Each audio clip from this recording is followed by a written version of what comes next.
بسم اللہ الرحمن الرحیم۔ بسم اللہ الرحمن الرحیم۔ الحمد للہ والصلاة علی اہلہا۔ عزیز طلبہ، السلام علیکم ورحمۃ اللہ وبرکاتہ۔ شرح الامہ اول درس نمبر 149 میں تشریق کی صورت میں جنازوں کی تکبیروں کا حکم بیان کیا جائے گا۔ نماز جنازہ کے دوران دوسرا جنازہ پہنچنے کی صورت میں اگر تشریق کرتے ہیں تو پھر اس کی تکبیروں اور دعاؤں کا طریقہ بیان کیا جائے گا۔ اس مسئلہ کی صورتیں اور ان کے احکام کو ذکر کریں گے اور مشترکہ جنازے پڑھنے کی وضاحت بھی کی جائے گی، کیونکہ وہ بھی اسی مسئلہ کے ساتھ مشابہ ہوتا ہے۔ فرمایا وَحَيْثُ يَخْتَارُ التَّشْرِيكَ بَيْنَهُمَا فِيمَا بَقِيَ ينوی بقلبہ علی الثانیۃ ویکبر تکبیرا مشترکا بینہما کما لو حضرتا ابتداء ویدعو لکل واحدۃ بوظیفتها من الدعاء مخیرا فی التقدیم الی ان یکمل الاولی ثم یکمل ما بقی من الثانیہ۔ مسئلہ اصل میں یہ بیان ہو رہا تھا اور اس کی ساری تفصیل گزر چکی ہے کہ اگر ایک جنازہ پڑھ رہے ہیں اور اس جنازے کے دوران میں دوسرا جنازہ لایا جاتا ہے تو اس کا کیا حکم ہے۔ تو اس میں علامہ شہید اول کا نظریہ یہ تھا کہ بہتر یہ ہے کہ آپ پہلا مکمل کر لیں پھر دوسرے کو علیحدہ طور پر پڑھ لیں، لیکن علامہ حلی اور ان کے موافقین نے فرمایا تھا کہ اس میں تخییر ہے انسان کو کہ پہلے کو توڑ کر دونوں پر اکٹھا جنازہ شروع کر دے یا پھر پہلے کے ساتھ اس کو شریک کر لے۔ تو یہ جو ہے اس طرح کے جو نظریات تھے، علامہ شہید اول نے فرمایا تھا کہ نہیں، فقط اس میں تشریک والی صورت ہو سکتی ہے، پہلے جنازے کو توڑنے والی جو نظریہ ہے وہ صحیح نہیں ہے، چونکہ واجب نماز کو توڑنے کے لیے کوئی دلیل نہیں ہے۔ بہرحال روایت علی بن جعفر کے روشنی میں اس مسئلے کو حل کرنے کی ضرورت ہے، اس پر پہلے گفتگو ہو چکی ہے۔ اب یہاں پر تکبیروں کا طریقہ بتانا چاہتے ہیں۔ وَحَيْثُ يَخْتَارُ التَّشْرِيكَ، جہاں پر دونوں جنازوں کو اکٹھا کر کے آگے پڑھنا اختیار کرے، حیث یختار وہ اختیار کرے، التشریک بینہما دونوں جنازوں کو شریک کر کے آگے چلنا، فی ما باقیہ باقی تکبیروں میں دونوں کو شریک کرنے کا ارادہ کرے، یعنی پہلے جنازے پر ایک دو تکبیریں ہو چکی ہیں، اب دوسرا جنازہ پہنچا ہے تو دونوں کو تیسری جو تکبیر ہے وہ دونوں کے لیے قرار دینا چاہتا ہے۔ ینوی بقلبہ علی الثانیۃ، تو پھر دل سے نیت کرے گا کہ یہ تیسری جو تکبیر ہے یہ پہلے کے لیے تو ہے ہی، دوسرے کو بھی اس میں شامل کرے، دل سے نیت کرے کہ دوسرا بھی اس میں شامل ہو گیا ہے جنازہ۔ وَيُكَبِّرُ تَكْبِيرًا مُشْتَرَكًا بَيْنَهُمَا، اور دونوں کو اکٹھے جناب علی شامل کرنے کی نیت کے ساتھ ایک تکبیر کہے جو دونوں کے لیے مشترک ہو، یعنی لفظ تو اللہ اکبر ہی ہوگا لیکن نیت یہ ہوگی کہ میں دونوں جنازوں کے اوپر تکبیر کہہ رہا ہوں۔ کما لو حضرتا ابتداء، ایسے نیت کرے دونوں کو شامل کر کے جنازہ پڑھنے کی اور تکبیر کہنے کی جیسے اگر یہ دونوں ابتدا میں اکٹھے موجود ہوتے اور یہ ان پر مشترکہ جنازہ پڑھنا چاہتا تو پھر ایک ہی تکبیر دونوں کے لیے نیت کر کے کہی جاتی ہے، تو اب بھی یہ تیسری تکبیر جو کہے گا کہ دونوں جنازوں کو شامل کرنے کی نیت کرے گا۔ وَيَدْعُو لِكُلِّ وَاحِدَةٍ بِوَظِيفَتِهَا مِنَ الدُّعَاءِ، اور ایک تکبیر تو کہہ لے گا دونوں کے لیے لیکن ہر ایک کے لیے دعا کرے گا جو اس کے لیے معین دعا ہے۔ یدعو لکل واحدۃ، ہر ایک جنازے کی اپنی جو دعا ہے وہ پڑھے گا، بوظیفتها من الدعاء، جو ہر ایک جنازے کی مخصوص دعا ہے اس کو پڑھ کے دعا کرے گا۔ مثلا تیسری تکبیر کے بعد پہلے جنازے کے لیے جو ہے اللہم اغفر للمؤمنین والمؤمنات کہی جاتی ہے، جبکہ دوسرے جنازے کی وہ پہلی تکبیر ہوگی تو پھر اس میں شہادتین پڑھی جائیں گی۔ مخیرن فی التقدیم، اور اس دعا کو پڑھنے میں اس کو اختیار ہے کہ پہلے جو دعا پڑھنی ہے پہلے جنازے والی پڑھ لے،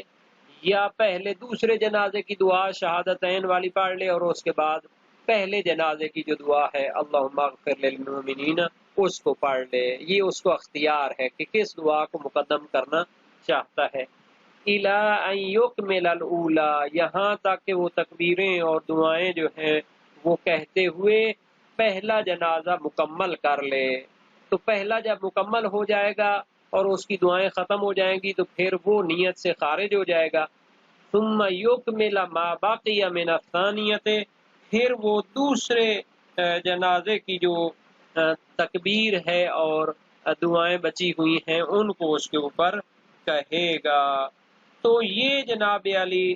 طریقہ ہے کہ اگر ایک جنازہ پڑھنے کے دوران اور درمیان میں کوئی دوسرا جنازہ سامنے رکھ دیا جاتا ہے اور وہ دونوں کو اکٹھا آگے پڑھنا چاہتا ہے تو پھر تکبیر دونوں کے لیے مشترکہ شمار ہو جائے گی، دل میں نیت کرے گا کہ میں جو اب تکبیر کہہ رہا ہوں وہ دونوں کے لیے ہے، لیکن دعائیں تو دونوں کی علیحدہ علیحدہ ہوں گی تو پھر ہر ایک کی دعا اس کو علیحدہ علیحدہ پڑھنی پڑے گی۔ یہ تو تھا مسئلہ اگر وہ کیا کرتا ہے، دو جنازوں کو درمیان میں شریک کرتا ہے۔ فرماتے ہیں وَمِثْلُهُ مَا لَوْ اِقْتَصَرَ عَلَى صَلَاةٍ وَاحِدَةٍ عَلَى مُتَعَدِّدٍ، زیادہ جنازوں پر مشترک نماز پڑھنے کا طریقہ بتا رہے ہیں، یعنی درمیان میں دوسرا جنازہ نہیں لایا جاتا بلکہ ابتدا میں جب وہ جنازے کے لیے شروع کرنا چاہتا ہے جنازے کو تو چند جنازے اس کے سامنے رکھ دیے جاتے ہیں، تو اس کا طریقہ بھی وہی ہے۔ مثلہ، اس کا طریقہ بھی اسی طرح ہے، ما لو اقتصر علی صلاۃ واحدۃ علی متعدد، اگر متعدد میت پر ایک نماز پڑھنے پر اکتفا کرنا چاہتا ہے تو پھر اس کے لیے بھی تکبیریں مشترک ہوں گی اور مشترکہ دعائیں بھی دونوں کے لیے مشترک ہوں گی، اور جو مختلف دعائیں ہیں پھر ان کو علیحدہ علیحدہ پڑھنا پڑے گا۔ فَإِنَّهُ یشرک بینہم، بہتر تھی عبارات، فَإِنَّهُ یشرک بینہم فِیما یتحد لفظہ ویراعی فی المختلف، ہاں جی، کہ جو لفظ کے لحاظ سے ایک جیسی تکبیریں اور دعائیں ہیں ان میں وہ ان سب جنازوں کو شریک کر لے گا۔ فَإِنَّهُ یشرک بینہم، ان جنازوں کے درمیان شریک کر لے گا، فیما یتحد لفظہ، جن تکبیروں اور دعاؤں کا لفظ ایک جیسا ہے، متحد ہے، وَيُرَاعِي فِي الْمُخْتَلَفِ، اور جو مختلف دعائیں ہیں ان کو پھر کیا کرے گا، علیحدہ علیحدہ پڑھے گا۔ یُرَاعِي فِي الْمُخْتَلَفِ وَظِیفَةَ كُلِّ وَاحِدٍ، ہر ایک کے وظیفے کا وہ لحاظ کرے گا جب مختلف دعائیں آ جائیں۔ كالدعاء لو كان فيهم مؤمن ومجهول ومنافق وطفل، اب یہ جو متحد اللفظ تکبیریں اور دعائیں ہوتی ہیں، تکبیر، شہادتین، صلوات، دعائے مغفرت برائے مومنین، یعنی نیت، پہلی تکبیر مشترک کے بعد ایک مرتبہ شہادتین، پھر تکبیر دوم کے بعد ایک مرتبہ صلوات، پھر تکبیر سیوم کے بعد ایک مرتبہ دعائے مغفرت، تمام جنازوں کے لیے وہ تو ایک جیسی ہے۔ اور جو مختلف لفظ دعائیں ہیں تو ان میں وہ ہر ایک کے لیے علیحدہ کیا کرے گا، وہ پڑھے گا دعا کو۔ كالدعاء لو كان فيهم مؤمن ومجهول ومنافق وطفل، جیسے کہ مختلف دعائیں ہوتی ہیں اگر ان جنازوں میں ایک مومن کا جنازہ ہو، ایک مجہول الحال کا جنازہ ہو، ایک منافق کا جنازہ ہو اور ایک طفل یعنی بچے کا جنازہ ہو، تو اس صورت میں اس کو ہر ایک کے لیے علیحدہ دعا پڑھنی پڑتی ہے۔ یہ اس کو نماز جنازہ کے طریقے میں ذکر کر دیا گیا تھا، چونکہ نماز جنازہ کی جو تکبیریں بیان ہوئی تھیں تو اس میں ہر ایک کے لیے علیحدہ جو ہے نا جی دعا بیان ہو گئی تھی، تو پھر یہاں پر ہر ایک کی علیحدہ علیحدہ دعا اس کو پڑھنی پڑے گی۔ وَمَا اتحاد صنف یراعی تثنیت ضمیر وجمعہ وتذکیرہ وتانیثہ، اور جب کیا ہو صنف متحد ہو تو پھر ایک احتمال یہ ہے کہ وہ کیا کرے، ضمیر کے تثنیہ یعنی دو لانے میں اور جمع اس کو لانے میں اور مذکر لانے میں اور مؤنث لانے میں اسے اختیار ہے، یعنی مراعات کرے دعائے چہارم میں ضمیر کے تثنیہ ہونے میں، جمع ہونے میں، مذکر ہونے میں اور مؤنث ہونے میں۔ اگر یعنی کہ ایک ہی صنف کے جنازے موجود ہوں تو پھر جو ہے نا جی اس میں اس کو پہلا جو ہے نا جی ایک احتمال ہے کہ اس کو اختیار ہے کہ وہ کیا کرے، اگر جنازے صنف میں متحد ہوں، سب مومن ہوں، تو پھر تین احتمال ہیں۔ احتمال اول ہے کہ ان کی دعائے چہارم ایک ہوگی لیکن اختلاف ضمیر کا لحاظ رکھا جائے گا، یعنی جب صنف اگر تو ان کی صنف مختلف ہو، مومن، مجہول، منافق اور طفل مختلف صنف لوگ ہوں تو پھر اس میں ہر ایک کا وظیفہ علیحدہ علیحدہ پڑھنا پڑے گا، لیکن اگر صنف ایک ہو تو پھر اس کا کیا حکم ہے؟ فرماتے ہیں کہ وہ کیا کرے، ضمیر کو تثنیہ دو کے لیے لا سکتا ہے، جمع لا سکتا ہے، مذکر بھی لا سکتا ہے اور مؤنث بھی